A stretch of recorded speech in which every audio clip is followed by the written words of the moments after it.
Is everybody in the world? Hello everyone and welcome back into the GSMC Dead Ball Sports Podcast. Before we get into our second segment of today's show, I do want to remind you, as always, that if you wish to contribute and interact with the show a little bit more directly, as Andre and a few others throughout the show have done already, the Super Chat, Super Thanks, and Super Stickers features, as well as our website, gsmcspodcast.net, are the best ways to get your opinions out there. I love when you guys interact with the show. Other shows are in the network as well, genuinely appreciated. Tips and donations as well are genuinely appreciated by all concerned here at the network. Just makes our shows that much better when you, our faithful audience, are contributing to them. Without further ado, let's jump right into our second segment, looking way into the future, the 2025-6 NFL season. My way too early top 5 power rankings here. Now, this is my personal list, so people are going to have some qualms about it. There are some elite teams who I decided to leave out, and some fan bases may be a little bit unhappy with me.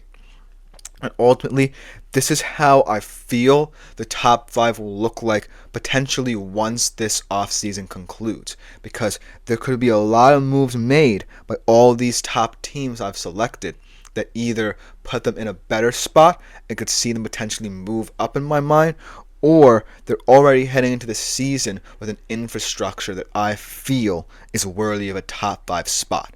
So without further ado, let's jump right into my top 5 power rankings for next year now that this year has concluded. Starting off my number 5 spot, this is where contention is most likely to happen with my power rankings, because there were a couple teams that could have been vying for this top 5 spot, but I ultimately landed on the Washington Commanders. And here's why.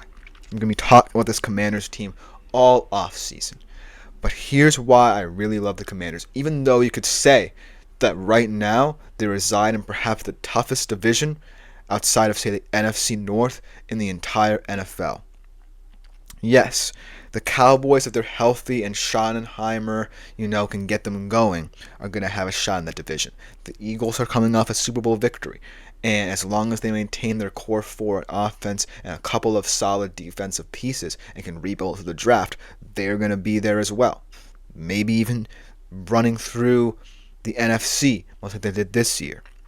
But the Commanders are a team, because of Jaden Daniels' success, because of the culture change, and most importantly because of the cap space they don't necessarily have to invest in with this rookie deal that Daniels is on, they can build even more. I'm going to talk about this in the next segment, but if I were them, I would be splashing the cash on a guy like Myles Garrett.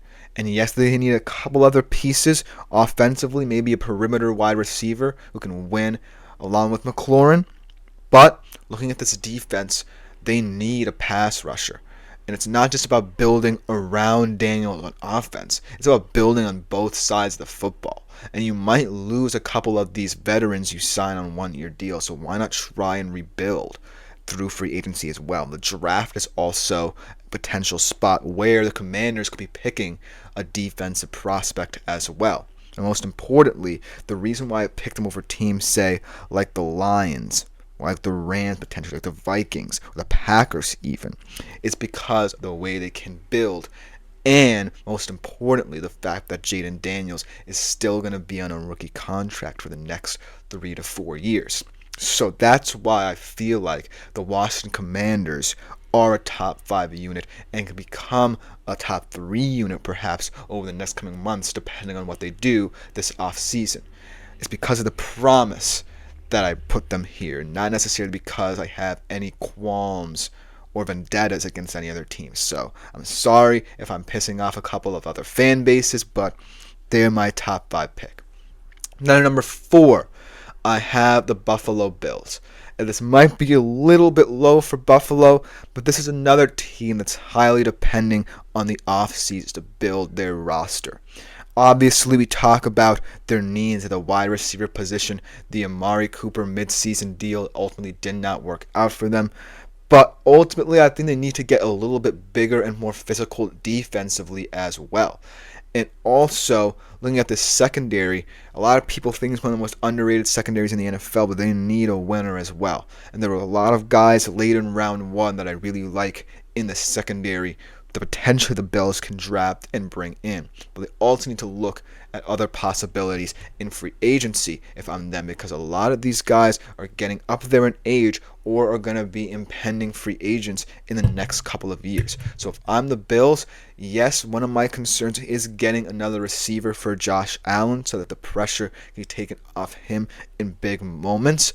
But I'm looking at this defense, because this defense to me right now, even though they can play solid football, they need a big physical presence. Maybe they can be in the Miles Garrett sweepstakes, but they need something to really give that defense a revamp and convince me that they can go into Kansas City or stay at home and beat Kansas City next year in the postseason. That's why I had them at number 4 behind a couple of other AFC teams. But that everything could change whether or not they add a receiver potentially in Cooper Kupp or T. Higgins, or through the draft try and get bigger and more physical on the defensive side of the football as well, because I can think of a few pieces they can add to really supplement that defensive roster as well.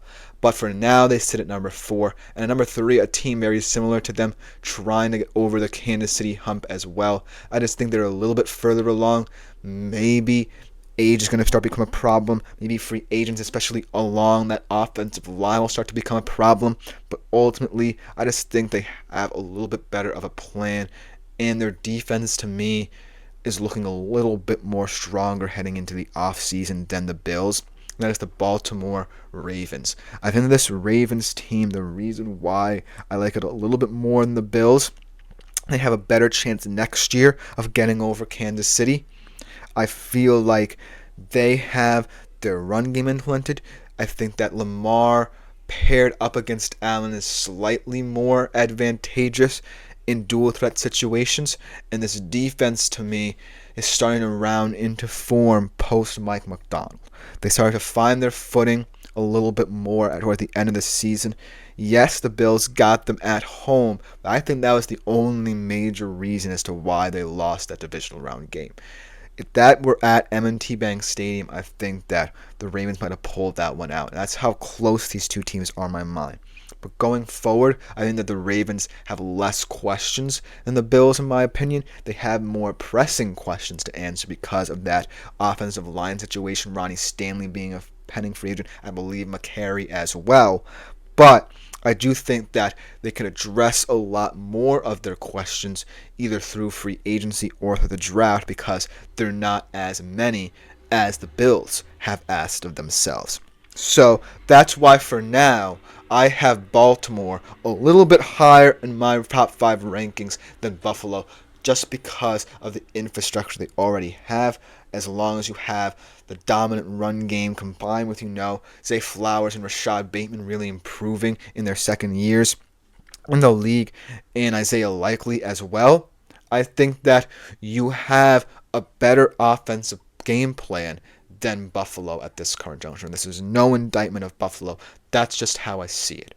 That's just how I see their off seasons matched up as well. So this could be proven wrong in the coming months if the Bills decide to get more aggressive. But ultimately, I think the Ravens right now are heading into the offseason a little bit better. Then at number 2, and this could be another contentious one here, the Philadelphia Eagles. I feel that Philly, are not going to lose many people as people think, and thus fall down the rankings as drastically as people might think. But I do feel that the worry is there, especially on the defensive side of the football, because a guy like Zach Bond is a pivotal part of how this defense revamped itself. And the guys up front like Sweat, like Williams, who prove that they can dominate in a big setting. And then the guys in the back end, Quinyon Mitchell and Cooper DeJean, who are still going to be rookies. All of those guys you really want to have. But ultimately, I'm looking at the maintaining of the core 4 on offense, which is Hurts, Barkley, Brown, and Smith. As long as you maintain those guys, as long as those guys are willing to stay with you, commit to this team's championship window, then I think Philly should be just fine. They're never going to be called the sexiest offensive team, but they are going to be the most solid. And they have the foundation through the line, even though guys are aging out. to carry this over for a lot more years. But the only reason I'm keeping them from the number one spot is that they really haven't necessarily proven themselves in terms of longevity. Yes, they've won 2 Super Bowls now in the past, 6-7 years? But I want to see this Philly team really grab a firm hold of not just the NFC, but the entire NFL. They're starting to do that, and that's why I respect them a lot more than people who are saying that if they lose a lot of the players I just mentioned in free agency, they're going to falter a little bit. But I do think that they now have a formula that's going to be tough to beat if you're the rest of the NFL. So that's why I have them this high, but I can't necessarily put them as high as number 1. And number 1 is still, to me, the Kansas City Chiefs. And until, they continuously don't win big games, I feel like I can't move them down. Because, yes, they just got embarrassed in a Super Bowl in which a lot of people thought they were going to have the chance to repeat. A lot of people thought this game would be at least close if they did come up short, but that was complete demolition. A lot of people are maybe asking me in the comments later why I have them this high. The reason I have them this high is because they're still continuing with this guy for the next decade, and Andy Reid's going to stay there, and this receiving core is just going to improve. And I look at this team and say, yes, there are a lot more deficiencies than people may think. That offensive line certainly has to improve. And you're going to have to find ways to slow down offenses where you stay on the field for longer than you would like. But I still think that this Chiefs team is more than the sum of their parts and more than what happened last night. It's not necessarily a team that you want to bet against consistently. And even though a lot of people might be predicting their downfall around this time, I still think that until they continuously develop this trend of losing in poor fashion over the next couple of years, then I can't move them from this spot. So let me know what you think about these rankings, because ultimately they were my personal ones and they could lead to contention. But coming up next, we move into a segment that could define this list in the offseason itself once this matter gets settled. The Myles Garrett landing spots that I think will be the most popular. We'll be right back to talk about them after this short break. Looking for your daily fix of sports talk without having